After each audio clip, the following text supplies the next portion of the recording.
प्रिय विद्यार्थियों, तो आज हम लोग सॉल्यूशन से रिलेटेड 19th लेक्चर की शुरुआत करेंगे। इसमें हम लोग लेकर के चलेंगे एजियोट्रॉप्स के बारे में। आप एजियोट्रॉप्स कह सकते हैं या एजियोट्रॉपिक मिक्सचर्स कह सकते हैं। तो आज हम लोग लेकर के चलेंगे, ध्यान दे दीजिए, एजियोट्रॉप्स या एजियोट्रॉप्स को ही हम लोग नाम देते हैं एजियोट्रॉपिक मिक्सचर्स। Azeotropic mixtures.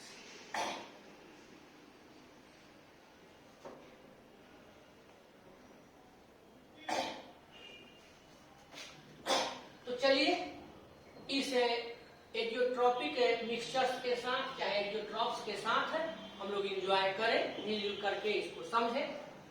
इसको समझने के पहले एग्जाम्पल्स इसका हम लोग देखेंगे। जब आप लोग अपने से तैयार कर लेंगे तो मिलजुल करके डिफिनेशन लिख लिया जाएगा। इसमें कौन बहुत बड़ी बात है। चलिए, तो बच्चों, जैसा कि हम कई बार कह चुके हैं कि हम लोगों के सिलेबस में बाइनरी सॉल्यूशन का डिस्कस करना है। बाइनरी सॉल्यूशन का मतलब ऐसे सॉल्यूशन जिसके कंपोनेंट कितने होते हैं, ओनली 2। तो जब दो कंपोनेंट होंगे तो उसमें एक सॉल्यूट होगा और एक सॉल्वेंट होगा। यही हम लोगों को बाइनरी मिक्सचर ही लेकर के यहाँ पर चलना है। अब बाइनरी मिक्सचर में हम लोग एग्जाम्पल लेते हैं। जैसे यहाँ एक एग्जाम्पल लेते हैं, ध्यान दे दीजिए कि यहाँ हम लोग वाटर ले लिए। आप जानते ही हैं वाटर का बीपी कितना, बॉइलिंग पॉइंट 100 डिग्री सेल्सियस। देखिए, अब इस वाटर के साथ हम लोग एथेनॉल ले लेते हैं, इथाइल अल्कोहल एथेनॉल। इसका क्या होता है, तो इसका बॉइलिंग पॉइंट 78.5 डिग्री सेल्सियस होता है। ध्यान दीजिए, आप ये मिक्सर बनाए, आप ये सॉल्यूशन बनाए।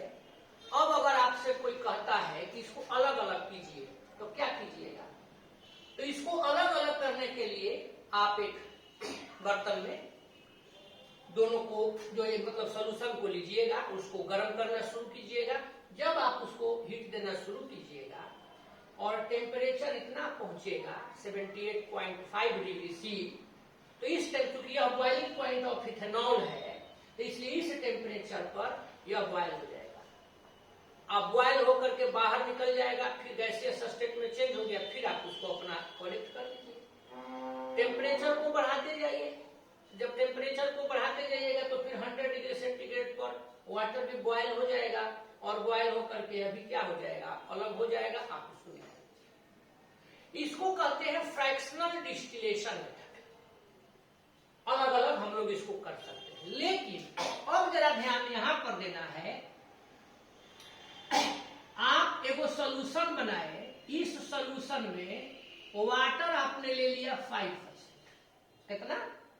5%। अब जब वाटर 5% ले लिए तो बाइनरी सॉल्यूशन है, दुइये को रखना ही है। तो जब वाटर 5% है तो इथेनॉल कितना हो जाएगा, 95%। दोनों मिला लिए।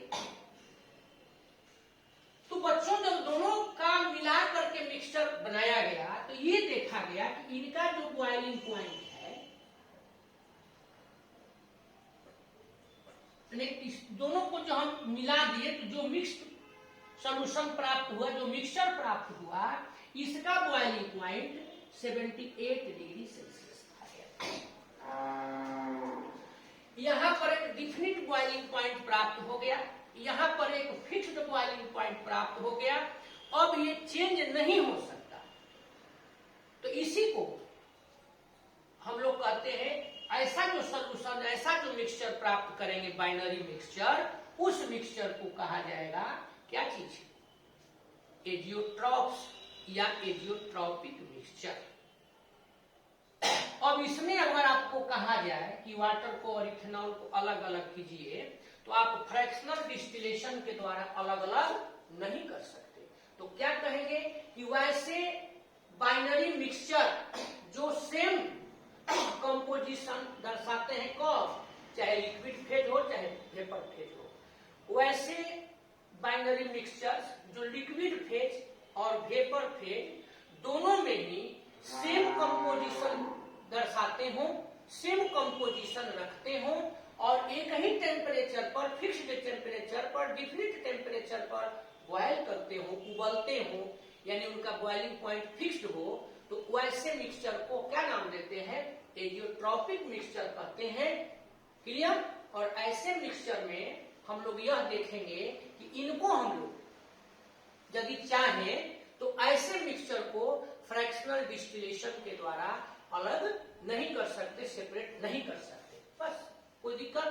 तो चलिए क्या कहिएगा कि the binary mixtures having the same composition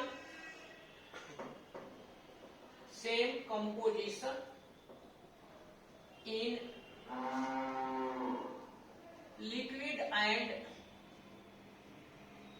क्या लिक्विड के बाद में भाई वेपर फेज दोनों में रखते हैं। और क्या बताए थे कि बॉयल करते हैं कि सर्टेन डिफिनिट फिक्स्ड टेम्परेचर पर and boil at a fixed, चाहे इसी को लिख देते हैं क्या चीज, कांस्टेंट टेम्परेचर आर कॉल्ड क्या? एजियोट्रॉप्स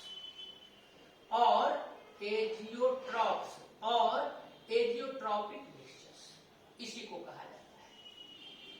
अब इसमें और क्या बताएं कि जब ये एजियोट्रॉप नहीं था, सामान्य ढंग से हम लोग सॉल्यूशन बनाए थे, एक डिक्रीट रेशियो नहीं लेकर के इस तरह का, तो इसमें दोनों को हम लोग क्या किए? गर्म किए, तो गर्म करके अलग अलग निकाल दिए, सेपरेट कर दिए। कैसे मेथड से? उसको क्या कहते हैं? तो fractional distillation.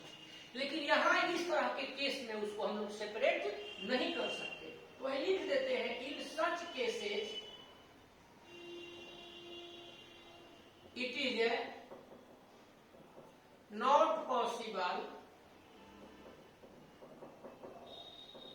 Possible to separate the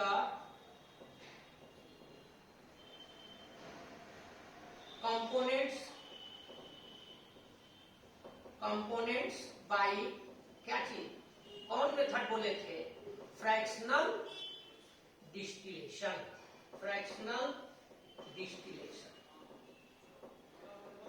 bus हो गया। तो इस तरह से आपने देखा कि एजियोट्रॉप या एजियोट्रॉपिक मिक्सचर।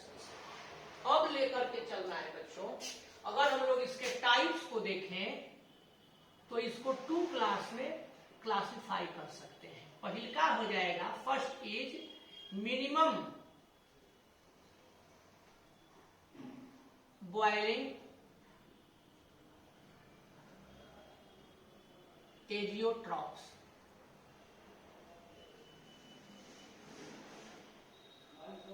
जब एक मिनिमम बॉइलिंग एजियोट्रॉप्स हो गया तो सेकेंड को हम लोग क्या कहते हैं? Second is maximum boiling azeotropes. अब मिनिमम बॉइलिंग एजियोट्रॉप्स को पहले समझ लिया जाए, लिख लिया जाए, तैयार कर लिया जाए, तब आगे चल करके हम लोग देखेंगे। तो चलिए ध्यान दीजिए।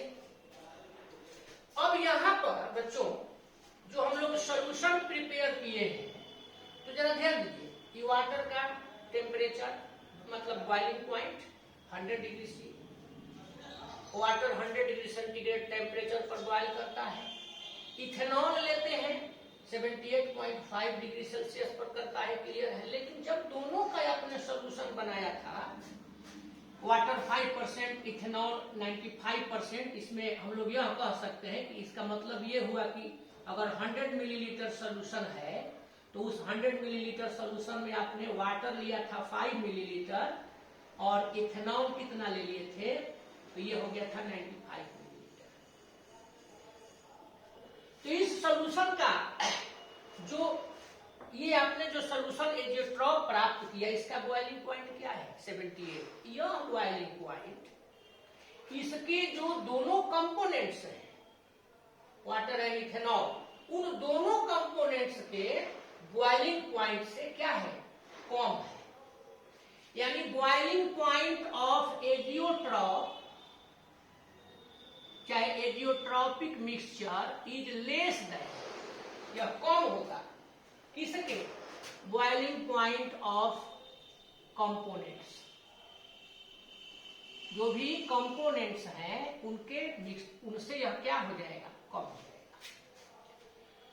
अब जब बॉइलिंग पॉइंट कम हो जाएगा तो आप ये जरा बताइए कि यह रॉल्ट्स लॉ से पॉजिटिव डिविएशन शो करेगा कि नेगेटिव डिविएशन।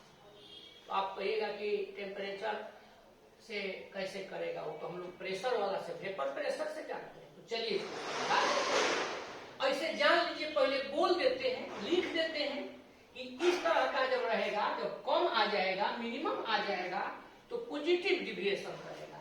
तो हम लोग कहेंगे कि द सॉल्यूशन, डिफिनेशन उसी पर कर देते हैं, the solutions which show A large positive deviation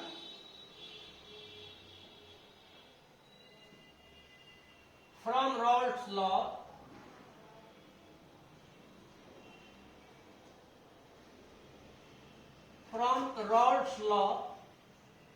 form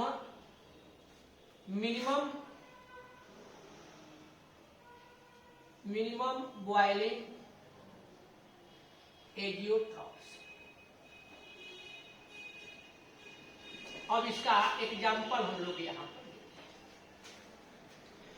ऐसे आप एग्जाम्पल दे सकते हैं, इसका डिफिनेशन यह भी दे सकते हैं कि the azeotropes having boiling point less than the boiling point of their components are called known as minimum boiling azeotropes. इसी को हमने शॉर्ट में दे दिया है। तो ये हम लोग कंप्लीट किए। अब जरा इस निगेटिव और पॉजिटिव डिविएशन को समझिए।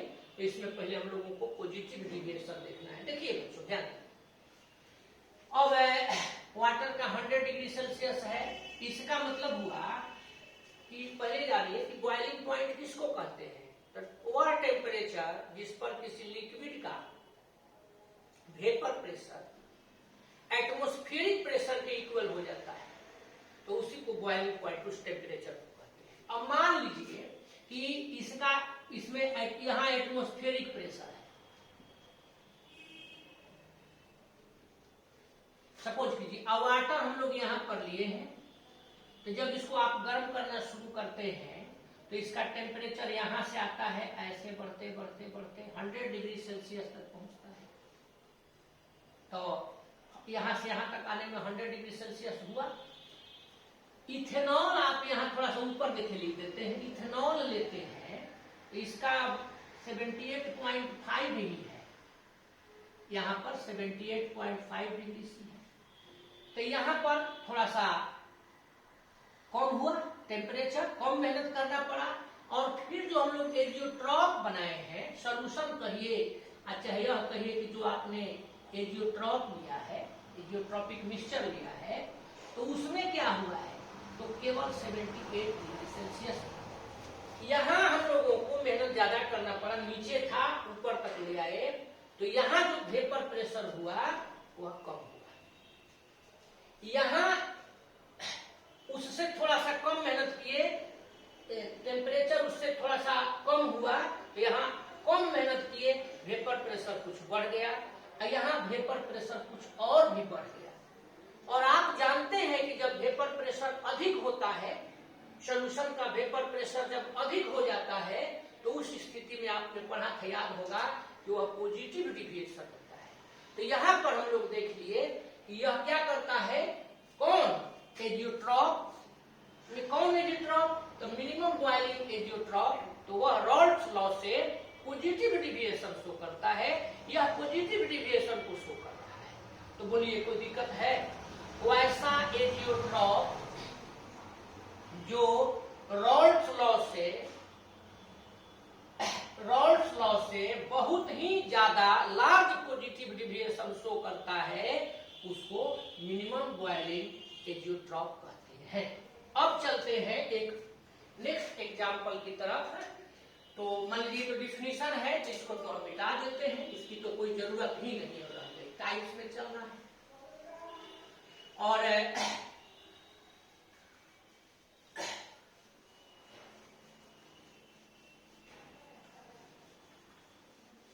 टाइप्स में जब आप मिनिमम सीख गए तो मैक्सिमम लेकर के चलना है। तो उसको लेकर के चलने के पहले हम अभी सब एग्जाम्पल पहले मिटा देते हैं। डिफिनीशन आप लोगों के सहयोग से बिना एग्जाम्पल के बनाए, बिना समझाए आपसे लिखवा लेते हैं। बस लिख रहे हैं हम। प्रयास यह होना चाहिए कि भले ही राइटिंग वर्क लिखने का काम हमारा हो रहा है, हम कर रहे हैं, लेकिन प्रेजेंस ऑफ माइंड आपका होना चाहिए, यहाँ पर दिमाग आपका लगना चाहिए। तो देखिए इसको फर्स्ट से कर दिए सेकेंड। पिछला लेक्चर में कहे थे ना कि बच्चे बड़ी हम लोगों को बड़ी आराम होता है, थोड़ा सा मिटका दिए बस काम हो गया। तो ये मिनिमम जी महाराज हट गए और यहाँ पर मैक्सिमम लिख दिए। तो ये आपका हो गया मैक्सिमम बॉइलिंग एजियोट्रॉप्स। तो अब यहाँ पर क्या करते हैं, बस कुछ नहीं करते हैं। मैक्सिमम जब है तो अधिक हो जाएगा और उसके बाद में बाकी सब कुछ ठीक है। ये रॉल्ट्स लॉ से बहुत ज्यादा लार्ज निगेटिव डिविएशन करेगा। किसमें भाई, तो मैक्सिमम में।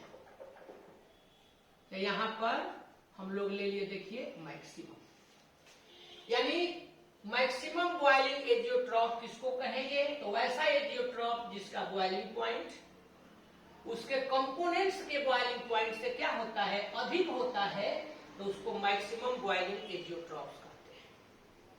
ऐसे एजियोट्रॉप्स क्या करते हैं, रॉल्ट्स लॉ से बहुत ज्यादा निगेटिव डिविएशन को फॉर्म करते हैं, निगेटिव डिविएशन को शो करते हैं। कैसे करते हैं कि तो मान लीजिए लिखना था, लिखा गया, अब जरा एक एग्जाम्पल लिया जाए। तो फिर वाटर को हम लोग लेंगे, ये तो बेचारा यूनिवर्सल सॉल्वेंट है, हर जगह मिल जाता है।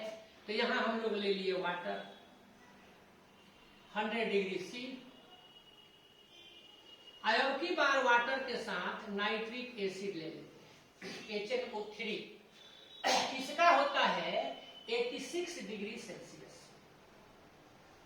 क्या होता है 86 degree Celsius, boiling point water का इसका। और दोनों का इसको भी सेपरेट करना होगा, तो हम सेपरेट कर सकते हैं। कैसे, तो फिर गर्म करना शुरू कीजिए, फिर वही रंग लाया हूं, फिर वही तरीका पाया हूं। इसको गर्म करना शुरू कीजिए 86 डिग्री सेल्सियस पर, यह गैसियस फॉर्म को करेगा, इसका बॉइलिंग पॉइंट है, बॉयल होगा। इसको अपना अलग कर लिए, आप टेम्परेचर बढ़ाते जाइए, कहां तक, 100 डिग्री सी तक। सी माने देखना, सी माने 100 डिग्री सेल्सियस तक, सेंटीग्रेड तक, तो यह भी निकल जाएगा। और इस तरह से इस मेथड को क्या कहते हैं, फ्रैक्शनल डिस्टिलेशन।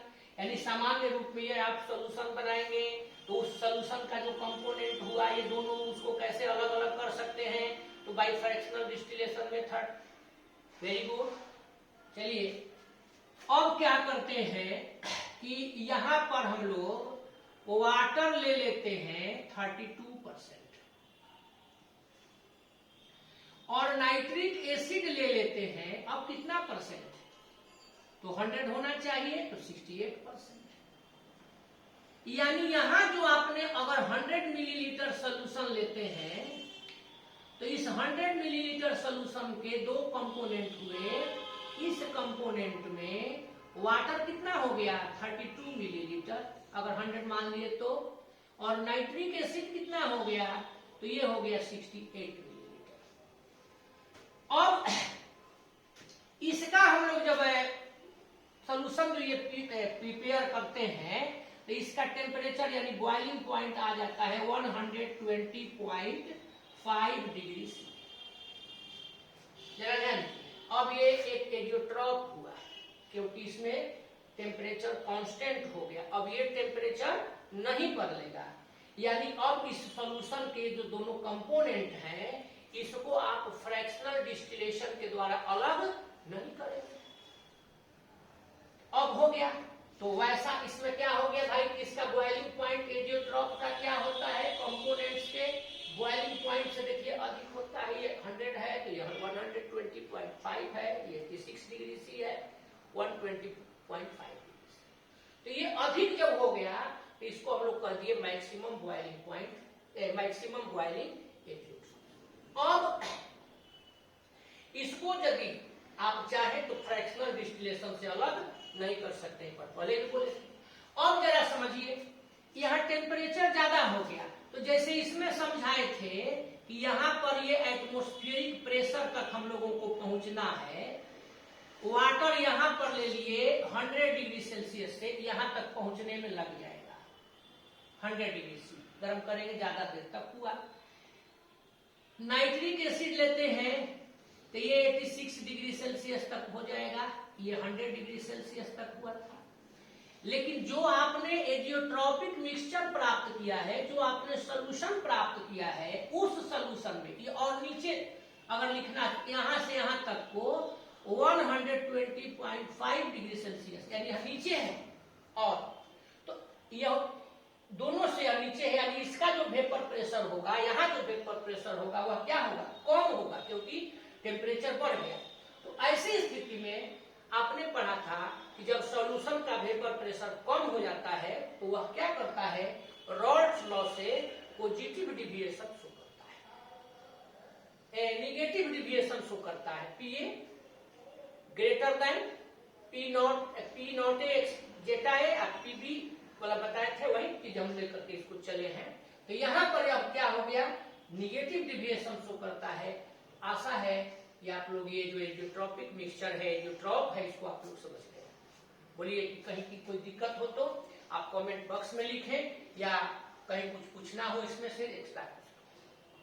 तो इस तरह से हम लोगों ने रॉल्ट्स लॉ के आधार पर जो एजियोट्रॉपिक सॉल्यूशन को, एजियोट्रॉपिक मिक्सचर को देखे, इसमें पॉजिटिव और निगेटिव डिविएशन हम लोग समझे, उसमें कहीं कोई प्रॉब्लम तो नहीं होनी चाहिए मेरे ख्याल से। नहीं तो है तो फिर एक बार कहते हैं, पूछ लेना है।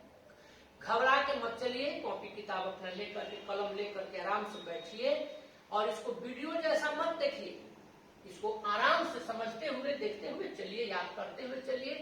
तो इस तरह से अब चले, यदि सॉल्यूशन चैप्टर की हम बात करें तो आपने नियर अबाउट 75-70% के लगभग इसको कंप्लीट कर दिया। अब आपको लेकर के चलना है, इसका एक अलग ब्रांच है, और वह है कॉलिगेटिव प्रॉपर्टीज ऑफ सॉल्यूशंस। तो अब कॉलिगेटिव प्रॉपर्टीज ऑफ सॉल्यूशंस के बारे में नेक्स्ट क्लास में हम लोग डिस्कस करेंगे। इसको खूब बढ़िया से प्रिपेयर कर लीजिए, और आपने अपना कीमती समय, हमारा समय कीमती नहीं है, आपका समय कीमती है, क्योंकि आपको आगे बढ़ना है। तो आपने हमारे साथ अपना इतना कीमती समय व्यतीत किया, गुजारा, और बढ़िया से इसको समझें। इसके लिए आप लोगों को, सभी आदमी को, सभी विद्यार्थी जी लोग को बहुत बहुत धन्यवाद। अगले लेक्चर की तैयारी में आप रहिए, तब तक हम थोड़ा सा आपको विराम देते हैं और अपने को भी थोड़ा सा आराम देते हैं। धन्यवाद।